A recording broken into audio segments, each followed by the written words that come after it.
Testing, testing. Excuse me if y'all hear a little bit of noise from my chair. I don't know if there's any cat lovers watching right now, but y'all might understand why I need to cover some of the down feathers within these pillow coverings in plastic.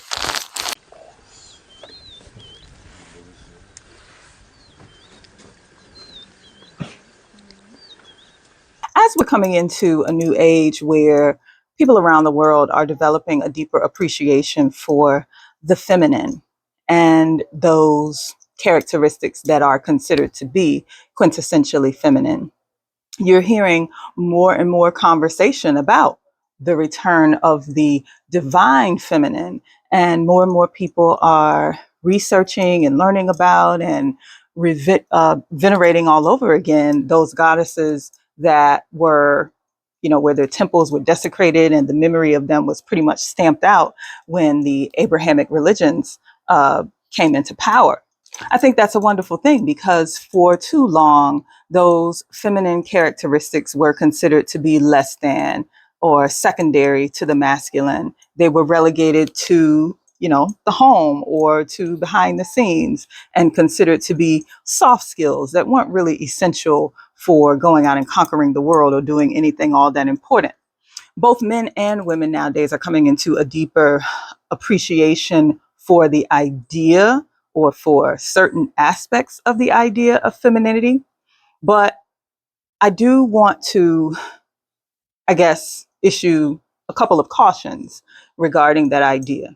The first one is that we have to be careful that in coming back into an appreciation for the feminine, that we avoid the mistake that has been made for millennia, where humans have elevated one concept, either masculine or feminine, over the other, put it on a pedestal, and pretty much worshipped it as, the most important thing, as being superior over everything else. I think that whether you are venerating the masculine or the feminine as superior, you are making a grave error and setting yourself or setting up the community around you, setting up humanity for the same mistakes that we've made in the past. I think that one of our biggest challenges as human beings is to learn to appreciate all aspects of gender equally, even though they may serve different functions or manifest in different ways. I think that we need to learn to honor both and not worship or idolize either one, because with worship and idolization comes the God complex, and with that comes power run amok. Also, remember that every individual contains a certain amount of masculine and feminine qualities. The degree to which those qualities are expressed is often a function of the degree of that person's indoctrination or socialization around gender roles.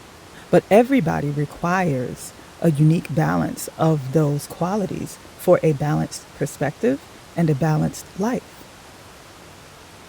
I also want to point out that before male centered Abrahamic religions took power on the religious or spiritual stage of the world, before goddess worship was stamped out by way of the sword and witch trials and torture and all those kinds of things.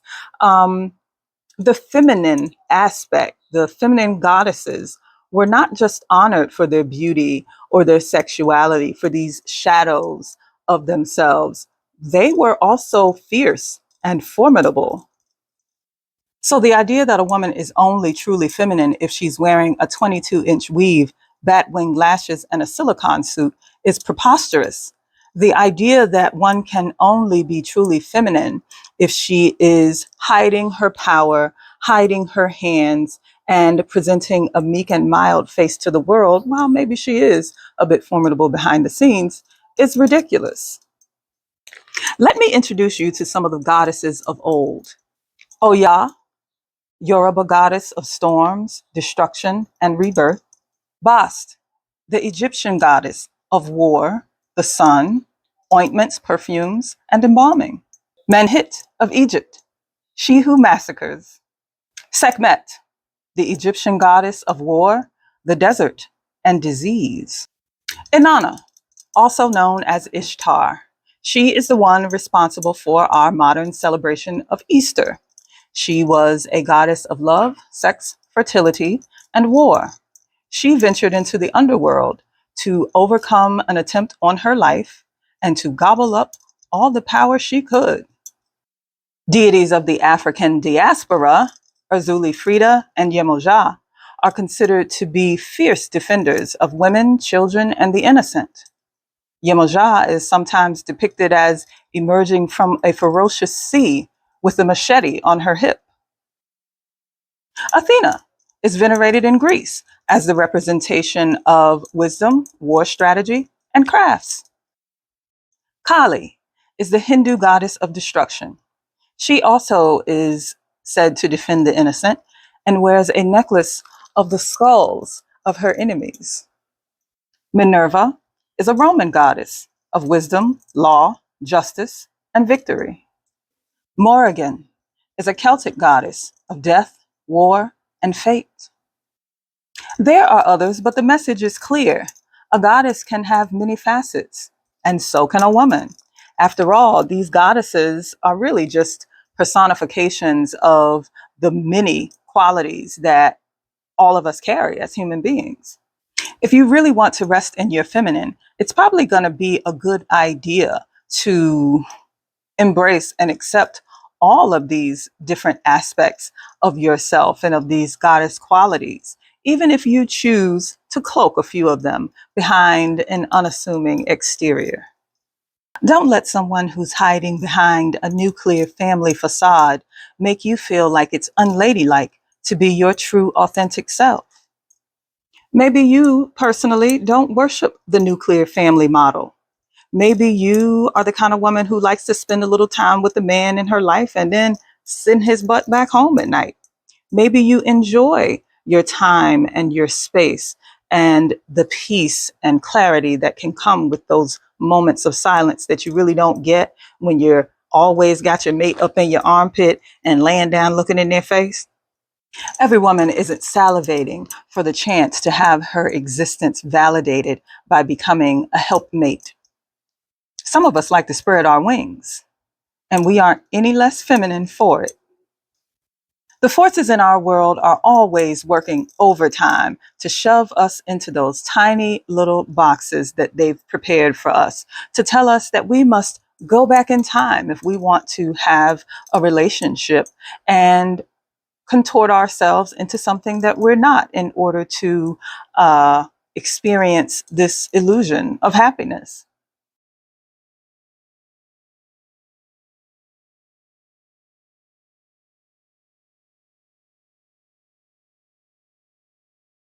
It is within your power and it is your job to search within yourself and determine what path you'll follow and who you will be in this world, to manifest the life that is best for you from the truth of your inner being.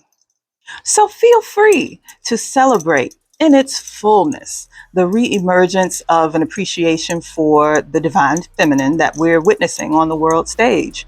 And if you happen to be a woman, know that you do not need permission to be every ounce of the woman that you are. And if you are interested in spending a little time with the kind of man who will have that same kind of appreciation for the fullness of femininity that you represent, those men exist. May the odds be ever in your favor.